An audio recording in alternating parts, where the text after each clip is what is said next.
Pour ce 7e épisode, nous allons voir 10 biais qui peuvent affecter les investisseurs.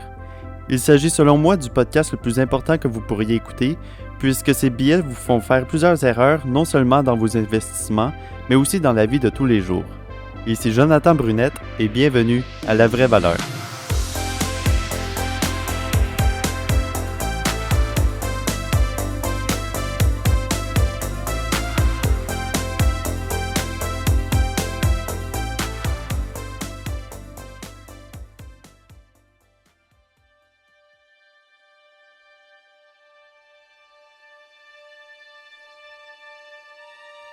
Le prix du titre vient de passer de 100$ à 70$.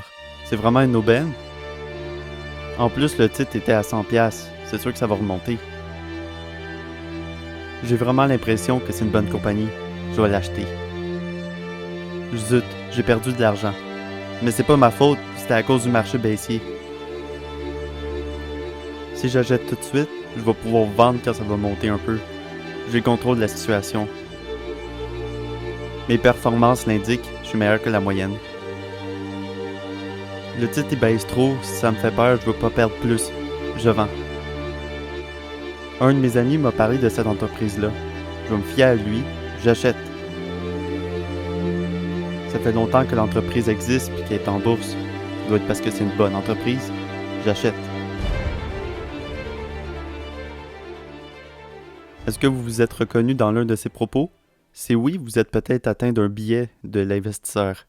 Je vous invite à écouter le reste de l'émission afin d'apprendre sur les différents biais et de savoir comment les régler. Commençons avec un premier biais qui est l'ancrage.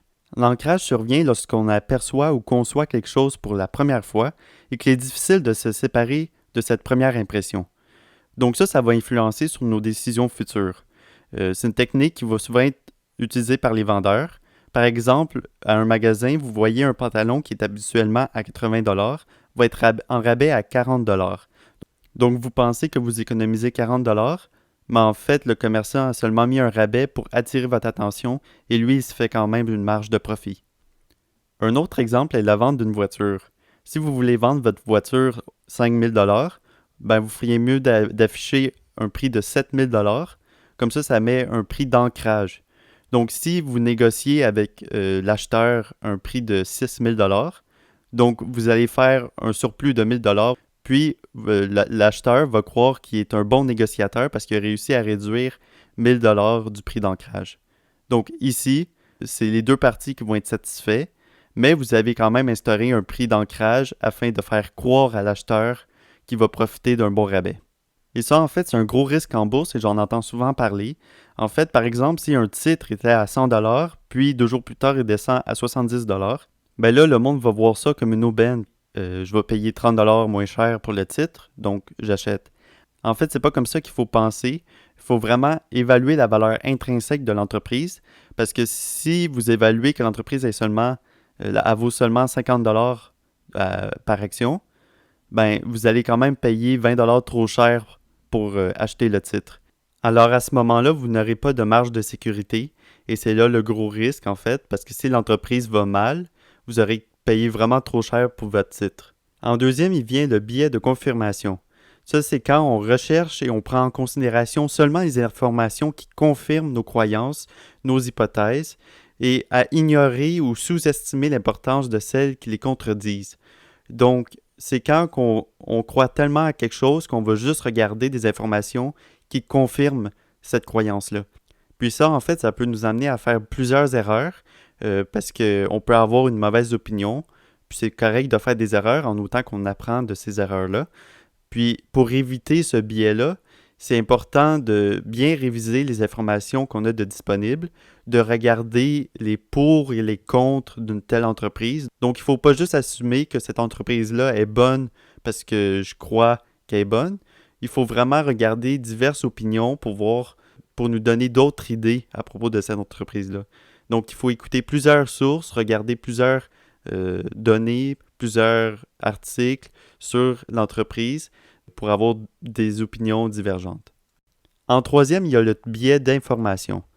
Le biais d'information est la tendance humaine à écouter différentes sources d'informations sans bien les analyser. Donc, par exemple, on peut écouter pendant des heures la chaîne de télévision CNBC et on va seulement avoir les mêmes idées qu'eux. C'est important de faire ses propres idées en cherchant différentes sources et de ne pas se faire influencer par les médias. Par exemple, si vous voyez des articles de CNBC, quand le marché va mal, vous allez voir des traders en désespoir, des visages tristes.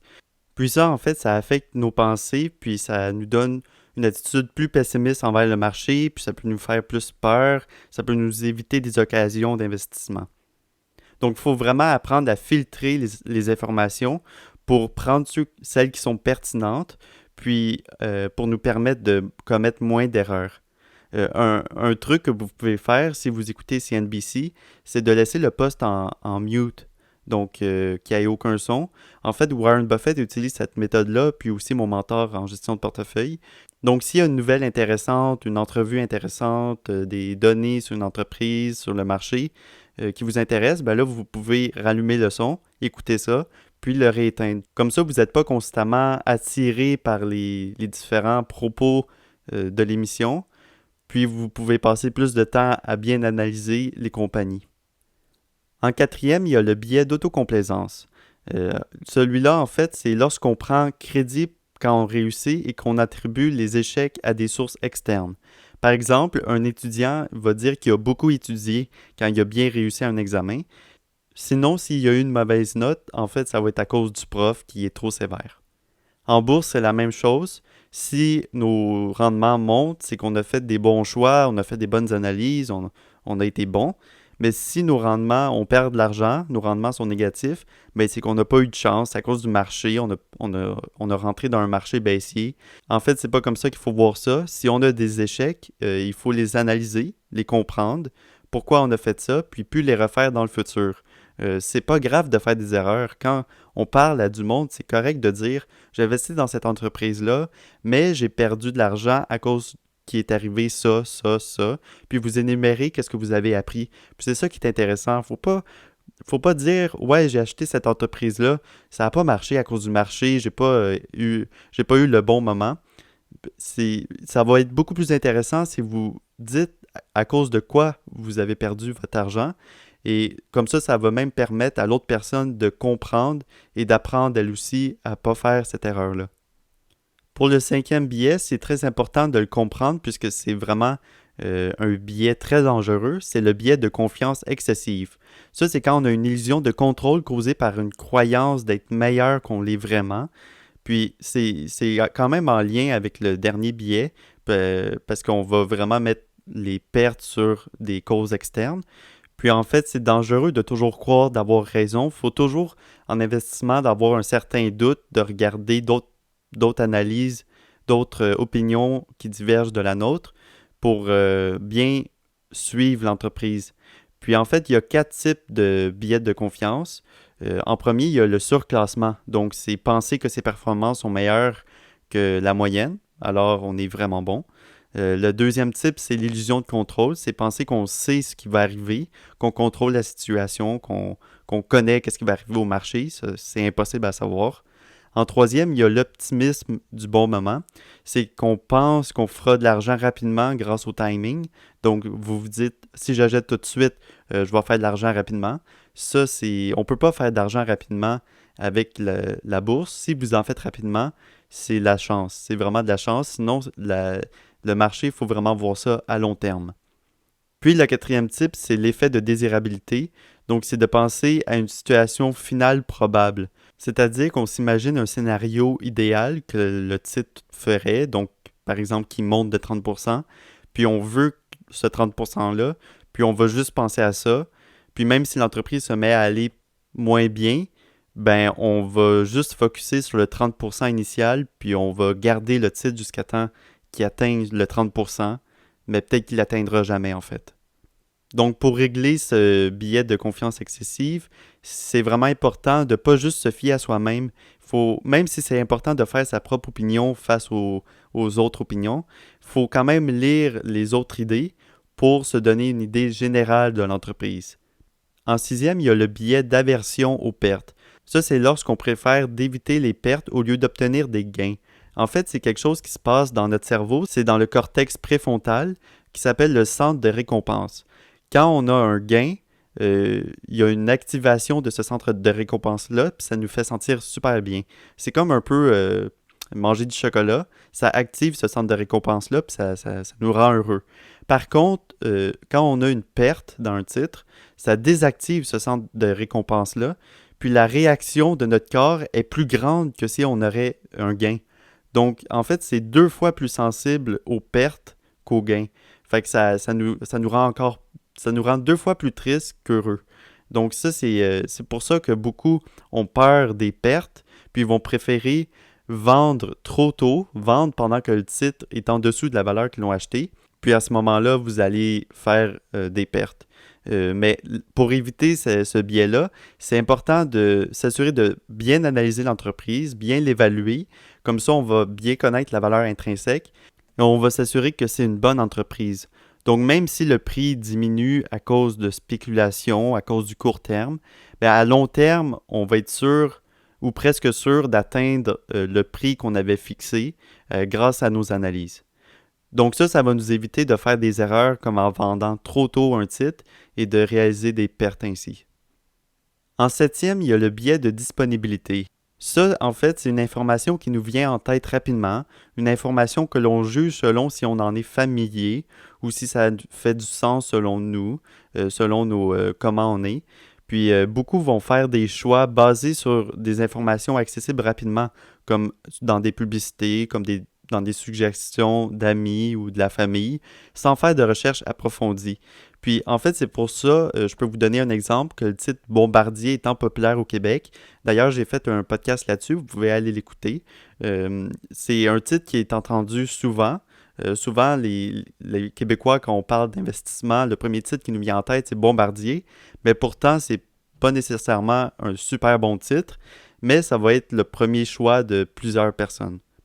Donc, les investisseurs vont souvent choisir des titres selon leur personnalité ou selon qu'est-ce qu'ils entendent autour d'eux. Puis, ils peuvent, à cause de ça, ignorer des bons investissements car ils n'y croient pas. Donc, ils ne croient pas aux bonnes compagnies parce qu'ils sont habitués aux compagnies plus traditionnelles. Donc, ça, c'est une grosse erreur. Il faut vraiment s'adapter au marché. Ce n'est pas le marché qui va s'adapter à vous. Donc, il faut vraiment suivre le marché, suivre les nouvelles entreprises qui innovent. Puis c'est vraiment avec eux que vous allez avoir du succès en fait. Donc pour éviter ce biais de disponibilité-là, il faut vraiment penser à long terme, de bien faire vos recherches, de bien connaître vos entreprises, de ne pas toujours écouter les personnes autour de vous. C'est sûr que vous pouvez avoir un mentor comme moi que vous savez qui est bon, qui connaît bien ses principes. Donc, celui-là, vous pourrez vous fier plus dessus. Mais sinon, fiez-vous pas juste à vos amis. Faites-vous votre propre idée. Cherchez sur Internet des articles, différentes opinions pour avoir plusieurs points de vue sur l'entreprise. Aussi, en étant dans ce sujet-là, vous ne devriez pas avoir peur d'être le mouton noir de votre entourage.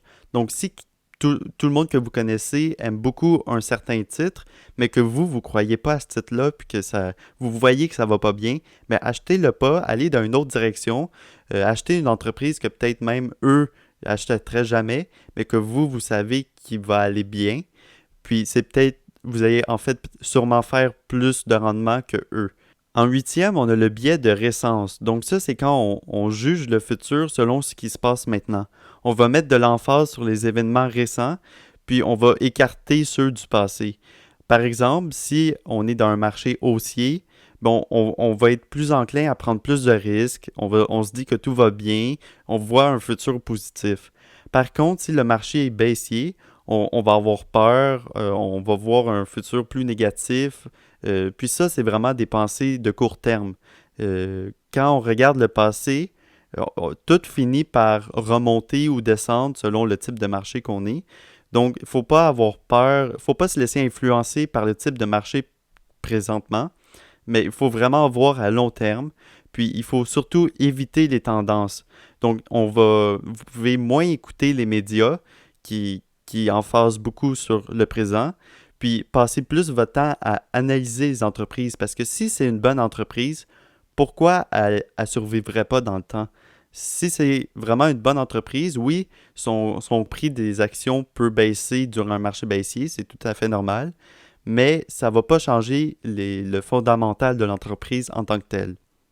Donc, c'est pour ça qu'en s'assurant qu'on achète une bonne entreprise, ben, on a beaucoup moins peur des spéculations.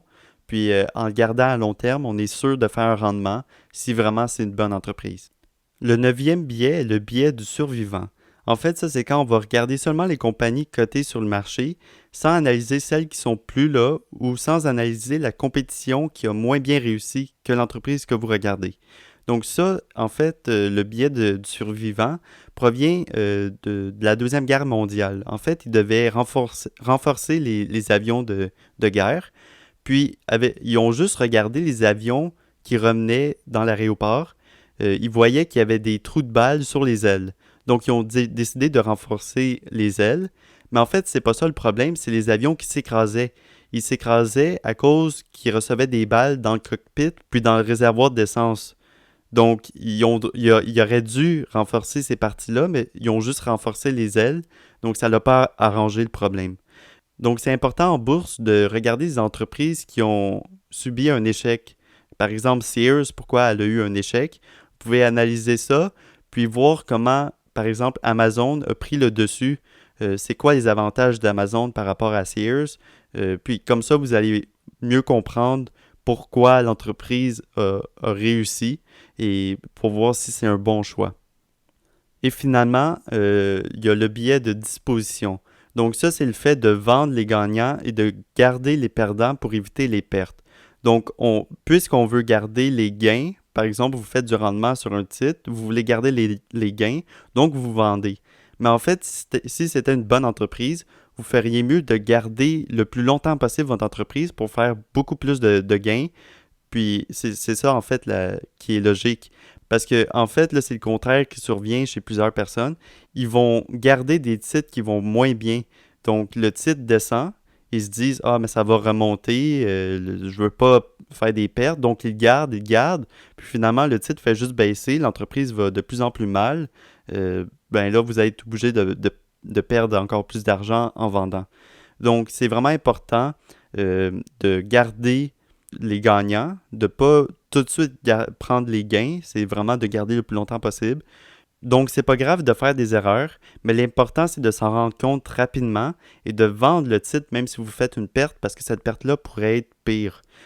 Puis aussi, c'est important d'apprendre, comme j'ai dit plus tôt, mais vraiment, il faut s'en rendre compte rapidement, puis garder ceux qui vont bien, garder les bonnes entreprises longtemps, comme ça, vous allez faire des très bons rendements. Donc, c'est ça qui conclut l'épisode d'aujourd'hui. Encore une fois, c'est un épisode très important de, en fait, bien comprendre les biais qui pourraient affecter vos investissements. Puis, si vous avez des questions ou des commentaires, vous pouvez écrire à info@commercialinvestissementvaleur.com. Sinon, vous pouvez aussi laisser un message sur la page web du podcast. Sinon, on se retrouve la semaine prochaine pour un autre épisode de La Vraie Valeur.